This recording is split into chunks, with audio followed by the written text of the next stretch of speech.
Hi, hello, this is Gerd Mellak from SEOleverage.com. Today from my home office, everybody locked down here in Spain. I guess you are probably in a very similar situation right now. We still want to do this Ask Me Anything live. There is a very high chance I get interrupted by my children today. Bear with me. I'm going to still try to get some questions answered here today. We've got a variety of topics, from how to measure your SEO potential to how your business should be like water these days. So absolutely stick here. We're going to go very quickly through the questions we received this week. And let's jump right in. Just so you know, we've got these Ask Me Anything sessions every Friday at 10 a.m. Central European Time, 8 p.m. in Sydney. So tune in, follow us at SEO Leverage in Facebook, or me personally, Gerd Mellak in Instagram.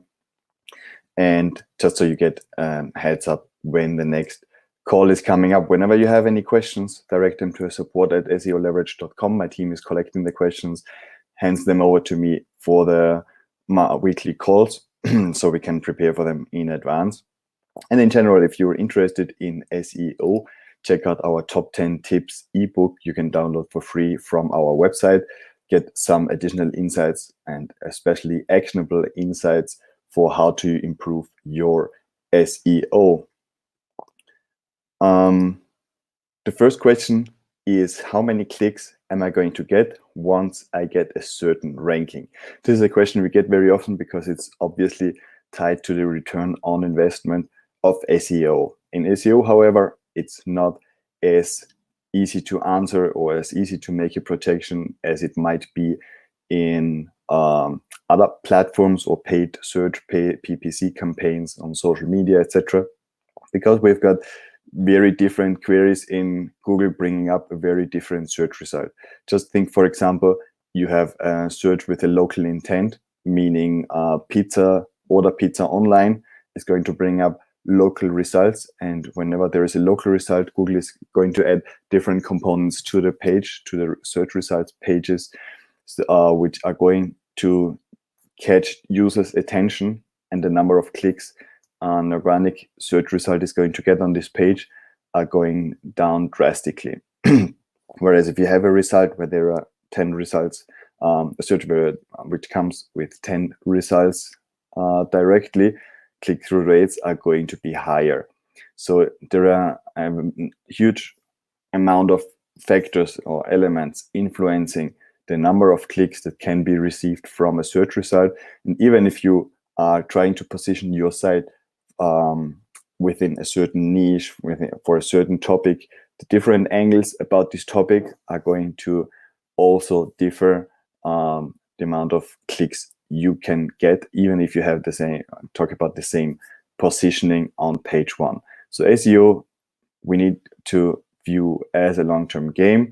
SEO, usually most clients asking me for SEO are clients that know that it's working for their competitors. They know they're losing clients because they don't have a page one ranking towards the top. But it's very hard to make a projection of how many clicks you are going to receive, even if we think it's like a 1%, 2%, 5% click rate you might be getting, probably more towards the lower end here. And you have some search volume estimations from tools. It's still very hard to get an idea of what the actual traffic is going to be when you get rankings for a certain topic. We do some calculations just to make sure that if there is a campaign that right from the start lets us assume there is not enough potential for a positive return on investment, we would reject the project, or at least advise the client right away. We do some calculations, but it's a very hard thing to do. SEO is more a thing like you reserve a certain amount of budget, see where you can get in 6 to 12 months, and then make a judgment of whether this was worthwhile for your brand. If you want to keep trying, if you want to keep improving, if you're already seeing results and know for sure that this works for you as well. Or another good way to view it is that if you see major competitors in your space having been doing SEO efforts for quite some time and getting good results, it's probably high time that you get in there as well and get your share of the organic potential on Google. Another question I got this week was, what's the issue with thin content pages? So thin content pages is something that comes up in our site audits. We sometimes advise clients that they have thin content pages, and thin content pages means pages with very few words, very short descriptions. This very often happens on e-commerce solutions, but also on some B2B services websites, etc. We see where there is just a headline, there's a very short text, maybe a big image, and that's the entire site. Depending on the search intent, meaning the reason why someone executed a search, thin content might be no problem at all. Imagine someone searching for the height of the Eiffel Tower. How many words do they really need to read in order to get their question answered? What's happening, though, on most pages is that thin content very often indicates a very low value page. So even if you have a very good, long or in-depth article that perfectly responds to what users are searching for, if they then click somewhere and land on one of those thin content pages, the user experience is going to suffer quite a bit. And this is why we point out thin content pages to clients, just to ask them to review those pages, go through them, check if there is anything we could do to add more value. And very often, more often than not, actually, those thin content pages are really then just deleted by our clients, because when they think about them, they are not really necessary. A perfect example for thin content pages are so-called tag pages. So if you use WordPress, for example, for a website, and you add tags many times to blog posts, for example, every tag is going to create usually an URL on its own, a page on its own, where all the articles that have the same tags are going to be presented. But what happens if this is an ongoing process is that more and more tags are generated, and many of those tags only are being added to one or two articles.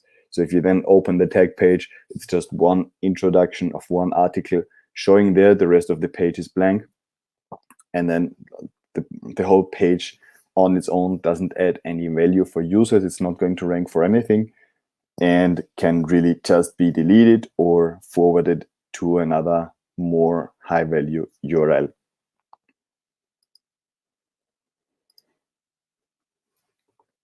The next question is how to maintain good rankings. And this reminded me of a client who said, look, we are going to try this service with you, and as long as you bring us to the top and keep us there, we are going to pay our monthly fee. Otherwise, we are going to switch agencies. This is a client we thankfully still have in our portfolio. After 5 years, we have been able to keep them on top, and they, with their attitude right from the beginning, have been keeping our team motivated to maintain their rankings. Maintaining good rankings means maintaining the quality of your website corresponding to what changing user expectations might be happening in the market. What this means is that today users might expect a certain thing when they perform a search, but next month or next week, or now we've got the coronavirus madness going on, and the users have a completely different behavior at different times, might mean completely something else. You need to make sure that your page at any given point responds in the best possible way to what users expect from Google. If Google picks up the positive signals that your audience likes what they get from you when they perform the respective searches, your site is going to stay there. Apart from that, part of the signals, of course, mean links, inbound links. If you got to page one, to the top because you had a very good link profile, and over time you get fewer and fewer links pointing to your website while your competitors are taking over in terms of their link profile, it's definitely not going to mean anything good for your site, and it's going to give you a hard time maintaining your rankings. So definitely make sure that on the one hand you keep up with what Google wants to show. This might change over time. And second, make sure that you get positive signals to your site over time as well, so that Google keeps being sure that your site is the best possible response to their users.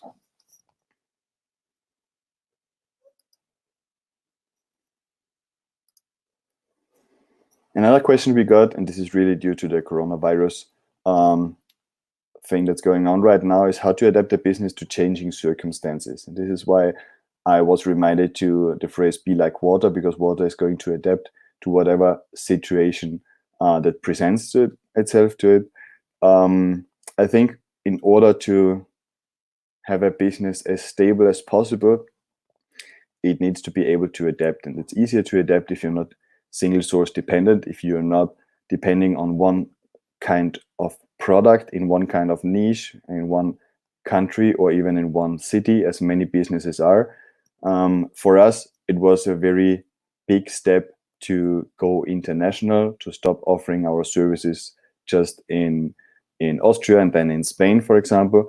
But we went international. We've got clients from all over the world. We've got clients from different niches. So some clients cut their SEO spendings these days, but we don't have an issue with it because we've got other clients in other parts of the world in other niches that still hire us for new work and give us more jobs and give us more confidence in their SEO strategies. So the more you can scale your business across the entire planet, across the country, different countries and different niches, the more independent you get. So adapting the business in general means change. So your success in business is going to be tied to your ability to adapt to changing environments. So this is why very many businesses these days are going to have to look into what they have been doing up to now, what's not going to work anymore. So some things are going to definitely change forever, probably. Other things are going to work again once we get to a more stabilized situation. And then we need to see what can we, for example, digitize in our business. Even if it's a very traditional business, there might be things we can digitize. There might be things we can offer in a different way. There might be info products coming out of our experience where we can actually sell our intellectual property on a digital platform. There might be courses. There might be other ways of delivering only part of our services. If we manufacture, we might have patents. We might have methods we can register or license or sell or joint ventures. We can arrange between some providers and some clients of ours, etc. So there is a lot of things we can do in business that might help us to get a more stabilized approach, more elastic approach, where we can easily adapt to different circumstances. And then the whole remote working from home thing, etc., is definitely something that's not going to work for everybody. But maybe even in companies that are very traditionally focused, there might be some roles that definitely can do the work remotely. And it's going to add a lot of flexibility, not only for a quick adaptation to these circumstances, but also for the hiring process. There are a lot of companies, even agencies, that tell me they don't get enough qualified people right now to work at their agency, and very often it's location related. So being able to hire people from abroad, from other countries, from other time zones, etc., is going to add a lot of value and a lot of potential for the future to your business. So definitely how to adapt a business to change is really being open to change, accept the change, I guess. It's just something given and we need to accept it. We can't fight it. And see, what can you reinvent? What can you do differently? What else could you offer to the same audience that already trusts and respects your brand? So there is a lot of things that can be done here. I think unless you're open to accepting the change, nothing is going to happen. So embrace it, see what you can do with it. If you want to bounce some ideas, send me an email. I'm always happy to talk about business. It's just something I really enjoy. This is my email address, by the way. Also, if you have any inquiries on SEO or online marketing, or just want to get another point of view, happy to share what I think about your situation.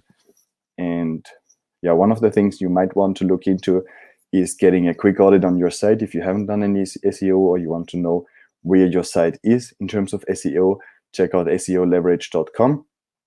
We've got a quick audit. That's $20 right now, I think $22. And it's going to give you a quick overview we put together for you and streamlines your SEO efforts. So you know where you should be going, where you want to focus your attention on, especially these days. You would like to make sure that whatever you focus on, where you spend your resources on, is going to really bring your site forward. Just checking if there are any questions. I think that's about it, what we have for today. We're going to do this next Friday again, just giving you the time again. Make sure you follow us on Facebook or follow me personally on Instagram. Let's stay in touch. Drop me a line if you want to bounce some ideas around. And other than that, let's catch up next week. Have a great weekend. Bye.